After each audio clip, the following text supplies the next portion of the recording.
You will learn how to create a database in Plesk. This tutorial assumes that you have already logged into your Plesk account. In the left sidebar of your Plesk account, there is the Databases option.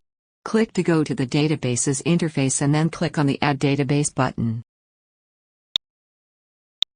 Enter the database name, such as blog, in the given input box and then click to open the drop-down list for related sites and select an appropriate website. You can enter a database username and password and create a default user to make the database accessible. If you don't want to create a default user, click to uncheck the box for database user creation. When ready, click OK. That's it, the new database has been successfully created. Now you know how to create a database in Plesk. Thank you for watching.